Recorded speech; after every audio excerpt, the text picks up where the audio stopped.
Assalamualaikum warahmatullahi wabarakatuh. Perkenalkan, nama saya Puja Ayu Pratiwi. Saya dari Prodi Hukum Keluarga, Fakultas Syariah dan Hukum UIN Sunan Ampel, Surabaya. Di sini saya akan mereview jurnal dari Ihsan Yilmaz terkait modernisasi hukum Turki dan sekularisasi budaya. Mengenai Turki itu adalah salah satu negara yang unik di dunia. Sebab Turki dikenal sebagai negara yang sangat sekuler dalam sistem hukumnya. Kaum elit Turki menganggap bahwa agama itu sebagai penghambat dari revolusi modern. Jadi, dalam pembacaan sekularisasi ini, agama itu sebaiknya berada dalam hati nurani masing-masing, dan tempat-tempat ibadah itu tidak dicampur dengan materi-materi yang ada. Adapun hukum-hukum barat itu mulai diterima di Turki sejak 100 tahun sebelum negara Turki berbentuk republik. Dan sistem hukum barat masuk ke Turki itu mempunyai sejarah, yang mana ada sistem hukum dualis di dalamnya.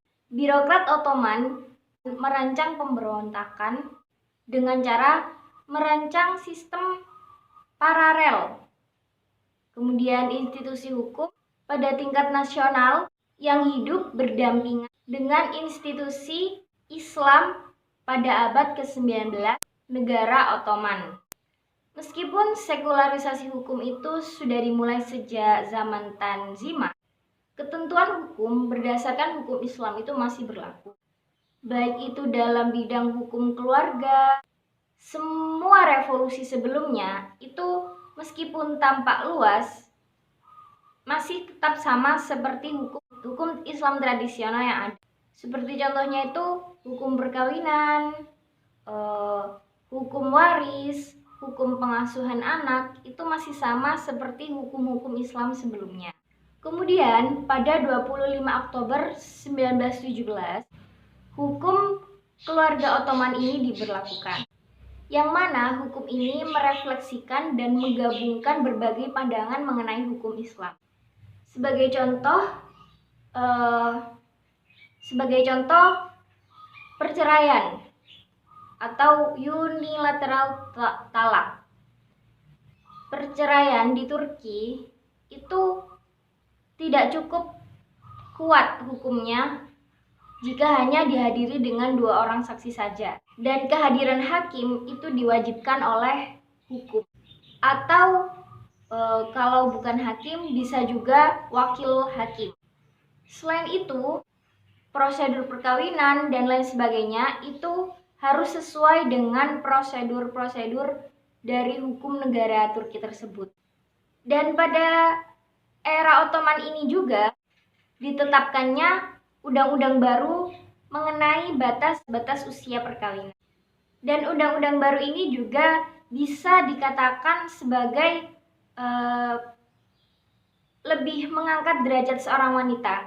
Sebab dalam undang-undang baru ini terdapat pernyataan bahwa seorang wanita bisa menandatangani perjanjian bahwa ketika berlangsung pernikahan, ketika sang suami berniat untuk berpoligami, maka otomatis pernikahan tersebut bisa batal.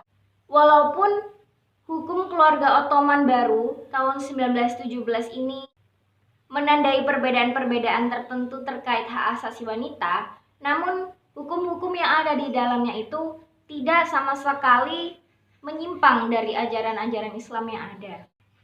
Dan hukum Ottoman ini di tahun 1917 ini berlangsung sampai pada tahun 1926. Para kaum Kemalis ini memulai upaya yang pertama untuk mengubah sistem hukum melalui penetapan kehakiman guna mempersiapkan kode sekularisasi yang baru yang sudah dirancang pada tahun 1924. Dan dari laporan hasil itu memperlihatkan bahwa usulan perubahan yang dilontarkan itu mempunyai pengaruh besar terhadap hukum tradisional Muslim di negara itu. Dan pada akhirnya proyek tersebut gagal dan pemerintah mengusulkan dan memutuskan untuk mengadopsi Swiss Civil Code, Pidana Italy Code, dan Jerman Commercial Code. Menurut Menteri of Justice time yang bernama Mahmoud Esad Bozkurt, dia berkata, "We are badly in want of a good scientific code.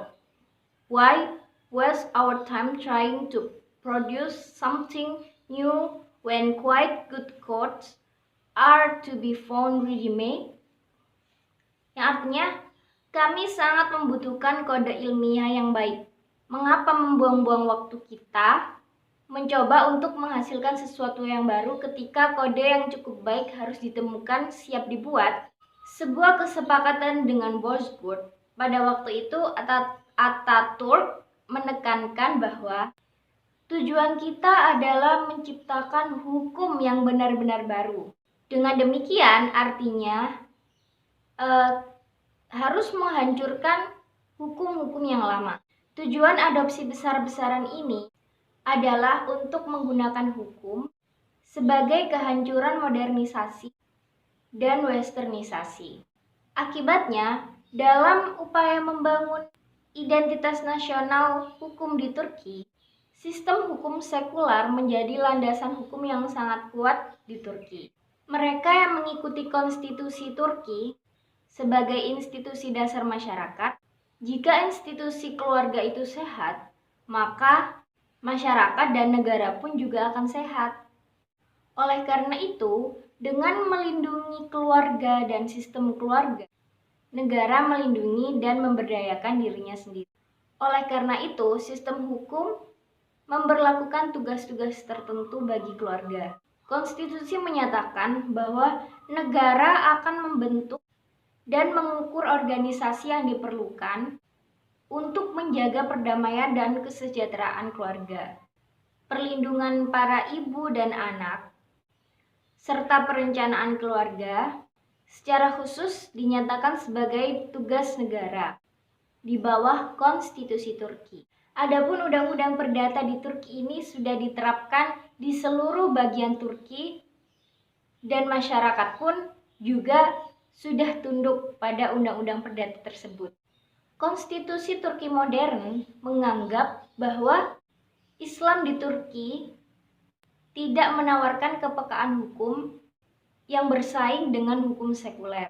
Maka dari pandangan perspektif teoritis, agama sebagai sumber hukum telah ditiadakan.